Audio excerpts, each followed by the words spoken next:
The sun was low on the horizon as you returned to your neighborhood. You spotted two very familiar figures up ahead, Lizzie and Cove.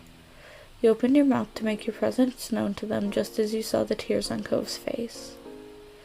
You walked straight over, Silo at your heels. Once there, you...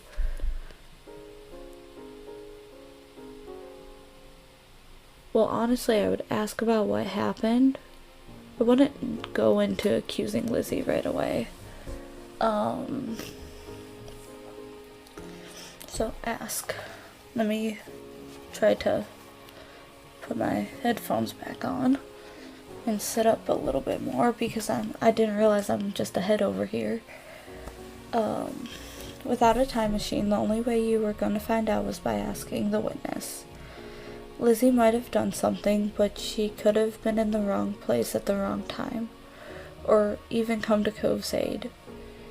You wanted to hear the story. Cove, what happened? I got yelled at. He took a deep, steadying breath. Some grandparents got mad at me. Aw, sorry. Lizzie jerked her head in the direction of a nearby house. Your heart sunk. You knew exactly what had happened. Every year, the same mean old couple rented out a condo for the summer. You, Lizzie, and Silo knew to stay away from them, but Cove couldn't have. They're like that with everyone. Even your mom struggled to find anything nice to say about them, but the elderly pair particularly took offense to kids. It didn't matter if they were really nice like Cove. Yeah, Lizzie said. Lizzie drew herself up at that. She looked pointedly in your direction. I was helping. That's cool. Is there anything I could do? No, I'm just gonna stay away. Or you could teach him a lesson. There was a devilish glint in her eyes. What? You should ding-dong ditch them. Go ring the doorbell and run. It'll be great because they're so slow they'll never catch you. That's dumb. I don't want to go near them ever again. You're just saying that because you're a chicken. I love that they had the voice line. Like they weren't sure that the person playing this, if they were playing for video, was going to read that. Love that. Cove glared but didn't take the bait. Lizzie turned to you. You're not a chicken, are you? Yep. Cluck cluck. Cluck cluck, bitch. You'd rather just avoid them. I'm gonna avoid them. You looked at a house. Behind those closed doors lurked two beings. Rich in years, but poor in patience. Maybe they deserved retaliation, maybe they didn't, but that punishment wouldn't be coming from you. It was safer to stay far from them, especially since Cove took their outburst to heart. I'm not doing it either. Another chicken for the coop. This is a hen house now. If we're chickens, you're a lizard, Lizzie. She wagged her tongue at his face. Still better than a bird brain. Chicken. The condo door opened, revealing one of the two culprits. The old man's wizened face was set in a scowl, which was to say he looked exactly like he always did when you saw him. Maybe that was his normal face. Okay, hold on a second. Some people just have a grumpy looking face. My stepdad, on the other hand, looks like a grumpy old man. And sometimes is a grumpy old man. What are you kids doing loitering outside my house? Or maybe he was just always in a terrible mood. Nothing. He repeated the word as if it was the greatest crime anyone could commit. Nothing good, more like it. Get lost. It's not even his house.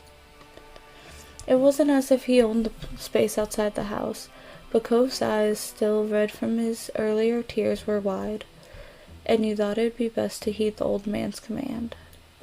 Lizzie took off with Silo immediately trailing after her without much as a glance back in your direction. So much for your friendship. You waved an arm at Cove, summoning him to follow you, and you ran after Lizzie. The old man's hollers propelled you all from the street to the sanctity of the hills. Only once you were safe did you notice a stitch in your chest and an ache in your legs. You flopped down, the blades of grass tickling your face. Lizzie, who had taken the lead in the end, was already lazying on the ground.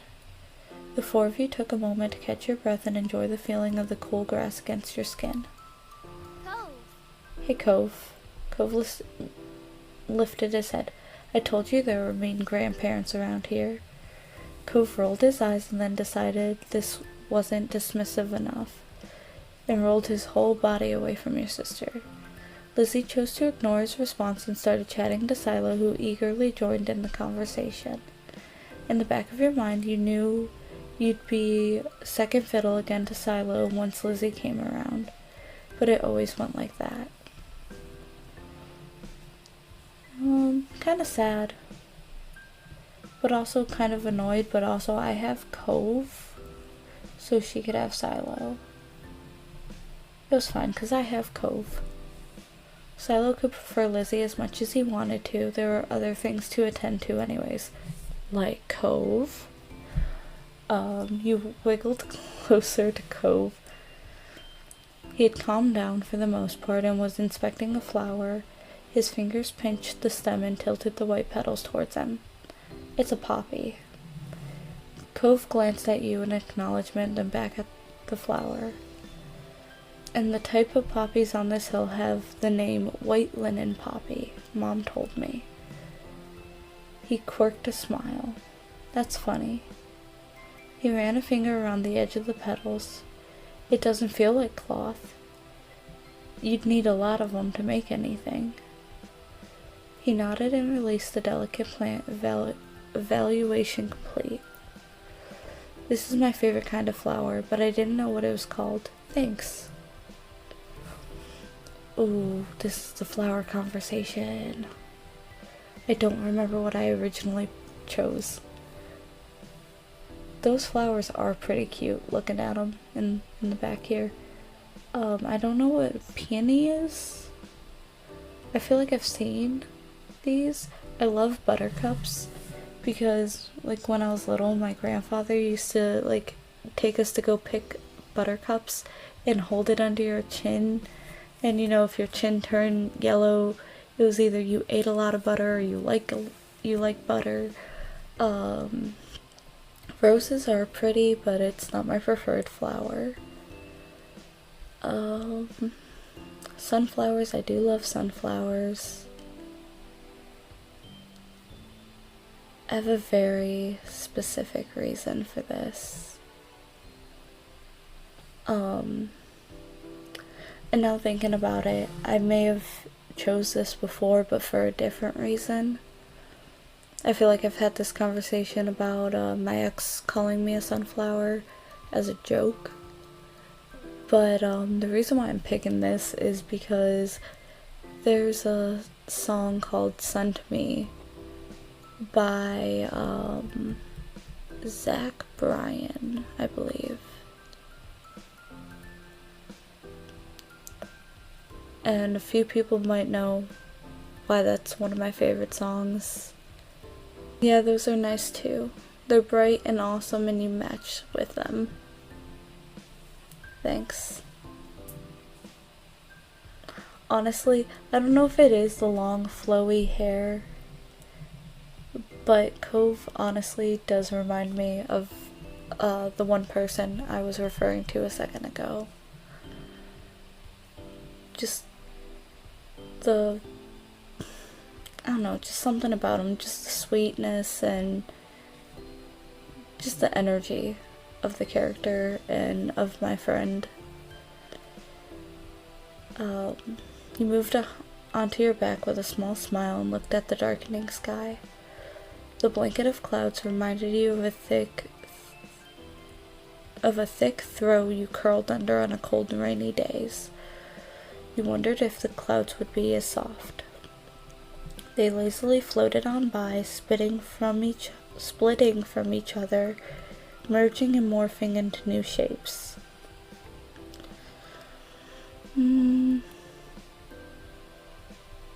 Well, it doesn't show me the clouds, but I probably would see a dolphin.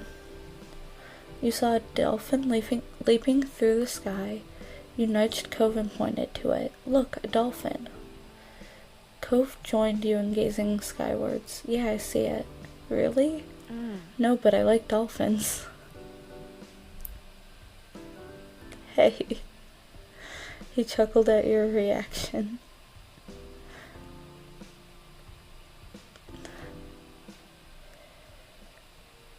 All the sun's light faded from the sky and the moon rose higher. Lizzie got to her feet, dusting the strands of grass from her bare legs, and surveyed her surroundings. The ocean, visible from the crest of the hill, beckoned with every sweep of the tide. Let's go to the beach. There was no argument from the other two. Silo was still Silo, and Cove would never say no to going to the shore. He was a child of the sea. It's so dark out. That's dangerous, but I want to go too. You eagerly joined the others in descending the hill down to the water. You stepped onto the sand the second time that day, but it felt different at night. The beach was nearly quiet at this hour. Abandoned sandcastles and footsteps in the sand, too big to belong to any of you, were the only indication of how busy you'd been only hours earlier. The four of you kicked shoes off, removed socks, and walked along the water's edge. The waves tickled your feet. I wonder what would happen if you tried to take a bath in the ocean with shampoo and everything. That would be bad for the fish. Jeez. I didn't say anyone would do it. Geez, you don't have to be serious about everything. You're the one who asked what would happen. That is what would happen. It would hurt the fishes. I like bubble baths at home. They're a lot of fun. Me too. Bubble baths are luxurious. Again, reminds me of my little sister. Even though technically Lizzie's the big sister in this game. You've never heard Lizzie use that word before. Mommy loves to have bubbles in her bath. She'll turn the lights off and have candles. I'm gonna do that the next time. Hey, when's your mom coming to pick you up anyway? Not for a while, she's busy. What about your dad? How come you never talk about him? Nobody does. Don't you know you're not supposed to ask something like that? Why would somebody want to talk about something they've never talked about? You kept your eyes on the ground, watching your toes get swallowed up by the waves. Even if Silo never seemed upset when this topic came up, it made you feel awkward just for having both of your moms. It's okay, I'm like Lizzie and Lynk. I don't have a dad. But I don't have two moms, I have just one. She's really great. Oh, sorry, I only have one now too. My mom isn't here. She's back home. It's just my dad with me. Sorry. Oh, I never had a dad or anything, so don't feel bad. It's really sad that your mom is gone. Cove nodded.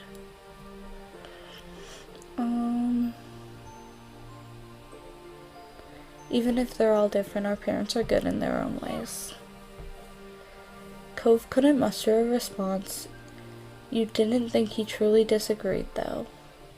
The silence broke with a splash as Lizzie kicked in your direction. Cold water and sodden sand splattered against your legs. Lizzie giggled, a foot outstretched from the kick. Cove joined in, striking the incoming waves to make a splash of his own. Silo scurried out of Cove's spray zone with a grin. I retaliated. You used your foot to smack the water pulling around you, sending an arc of sea foam flying back onto your sister. You laughed as she sputtered. Some of the salty seawater having landed in her mouth, she spat it out. Yuck. Lizzie chased you, intent on revenge. You dashed up and down the coast, taking it in turns to be the predator and the prey, as well as joining forces to take down Silo or Cove. Alliances were silently forged and wordlessly broken. Everything was fair game in war. Silo's brief exclamation was drowned by the biggest splash yet, there was no witch there. It's a witch, burn her. By the biggest splash yet, Silo, caused by him falling face first to the ground. That would have been bad enough without the wave that followed, cascading over his prone body.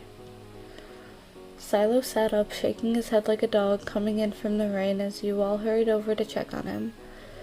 His hair was plastered to his head and his soaked clothes clung. If there was any part of him that was still dry, you couldn't see it. That was crazy. Are you okay? Yeah, my foot got stuck and I fell over. Way to go, Silo. Offer him some help. Silo didn't take your outstretched hand. After a moment, you dropped it. Lizzie was too busy snickering to notice and held out her hand to Silo too. He reached over and took it. Slowly, he started to pull himself from the ground. Then he slipped on the slick sand, dragging him and Lizzie down just in time for another wave to hit. Water rolled over them. Sorry. Oh, what were the odds of that happening twice in a row? You thought they must be low, but there's no way Silo would do something like that on purpose, then pretend it was an accident, especially not to Lizzie. Even if your relationship with Silo felt unclear, he did at least like her a lot. Lizzie was his favorite, right? Smiling boldly, Lizzie extracted herself from the ground and wiped a streak of sand from her cheek. She didn't intend to let this embarrass her. Silo got up again as well, this time without incident. He still looked like a drowned puppy, but that didn't stop Cove laughing at the two of them. With that, it was time to call it a day. The four of you made the journey back home, leaving a trail of wet footsteps and sand in your wake. Damp clothes may have weighed down some of the group, but your spirits were high. Your arms swung side to side as a cool breeze flowed past. Your moms were outside chatting to Cove's dad. We're back. Your mom's faces fell as they took in the state you were all in, ranging from messy to soaked. No.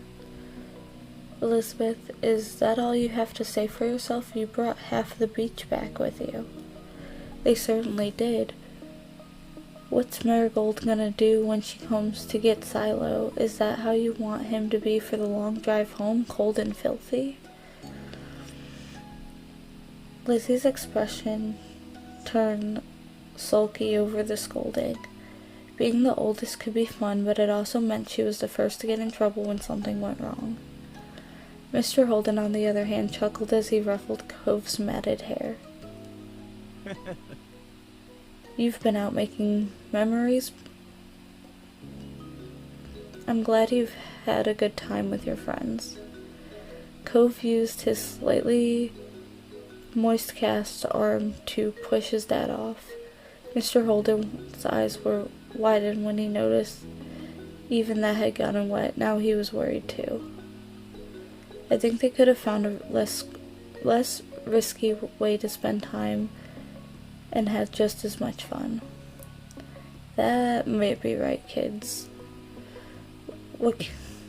That might be right, kids. What can you do? Come on, Cove, let's get you cleaned up and dried off. We wouldn't want that cast to have to be reset. Cove winced at the thought. Okay. That a boy. Mr. Holden casually bent down and plucked Cove off the ground, ultimately holding Cove against his chest. Sand was already transferring from Cove onto him, but that didn't seem to bother Mr. Holden.